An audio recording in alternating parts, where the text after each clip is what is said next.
Iraq का बहुत नाम हुआ था, बहुत समृद्धशाली, ताकतवर सब हो गया था।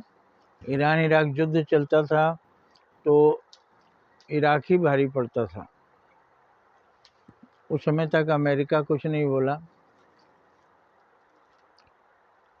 लेकिन जब कुवैत पर हमला कर दिया इराक ने कि यहाँ अमेरिका शोषण कर रहा है, हम इसको अपने हाथ में कर लेंगे, तो अमेरिका के हित को चोट लगा तो उसने नाटो के साथ मिलकर युद्ध किया।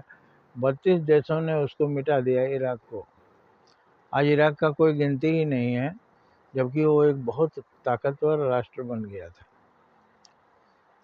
उसी तरह से उसके बाद इराक थोड़ा आगे बढ़ा। यहाँ का राजा पहलवी जो है वो अपदस्थ कर दिया गया, इस्लामिक राज्य बनाया खुमैनी ने। अब इस्लाम के नाम पर ही है अपना सिक्का चलाने लगा।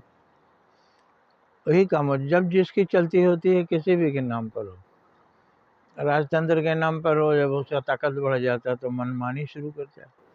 आदमी की आदत है अनुशासन में नहीं रहने का। भगवान को तब तक डरता है जब तक मजबूर रहता है। जैसे ताकतवर होता है भगवान को ही चैलेंज कर देता है। भगवान को चैलेंज करने का मतलब न्याय को छोड़ देता है, हम मनमानी करेंगे।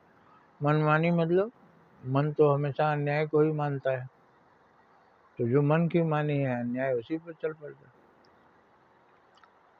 अब इसराइल को ये लोग देखना नहीं चाहता था, तो इसने प्रॉक्सी अपना संगठन बनाया, हमास और हूती।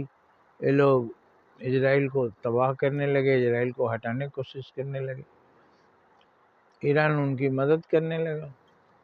अमेरिका और इजराइल को एतराज हुआ, अपना प्रॉक्सी बंद करो, परमाणु हथियार मत बनाओ, क्योंकि मालूम है कि परमाणु हथियार इसके पास हो जाएगा तो ये इजराइल को ही मिटाएगा, इसलिए मत बनाओ। नहीं माना, बहुत समझाने पर भी नहीं माना, तो हमला कर दिया।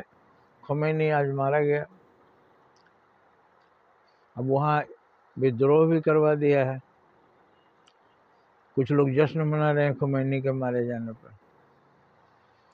तो वहाँ अपने पसंद का शासन बैठाना चाहता है अमेरिका, और आक्रमण करने के बाद कह रहा है बहुत बड़ा आतंकी है ईरान। उसी तरह से बहुत बड़ा आतंकी इराक को बताया था, लेकिन यही पाकिस्तानी सरेआम आतंकवाद की घटना को अंजाम देता है हिंदुस्तान पर। लेकिन चूंकि उसका पिट्ठू है, इसके लिए वो पाकिस्तान को आतंकी नहीं बता रहा, उससे दोस्ती गांठ रहा। उस पर हमला हुआ, भारत भारी पड़ने लगा, तो इसने झट से बंद करवा दिया, युद्ध बंद करो। भारत भी मान गया, क्योंकि अगर नहीं बंद करेंगे तो ये उधर हो जाएगा, ये बहुत बदमाश और ताकतवर है, इसलिए युद्ध विराम मान लिया इन्होंने। रसिया से तेल सस्ते दर पर खरीद रहे थे, उसने धमकाया तो कुछ कम कर दिया, उधर से भी लेने लगे। तो इस तरह से दादागिरी चल रही है अमेरिका की। जिसको चाहता है उसको दबाता है। जब उसके पक्ष में रहो तो ठीक है, नहीं पक्ष में रहो तब तो आप बहुत बुरे आदमी हैं। ऐसी सारी दुनिया समझ रही है, मगर कुछ नहीं कर सकती।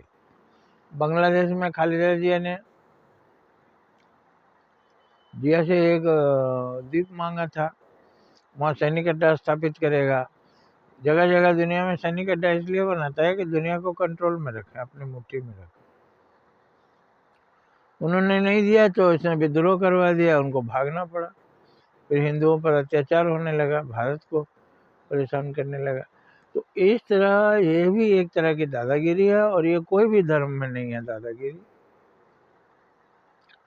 फिर भी लोग चुपचाप सहन कर रहे हैं, किसी की शक्ति नहीं है।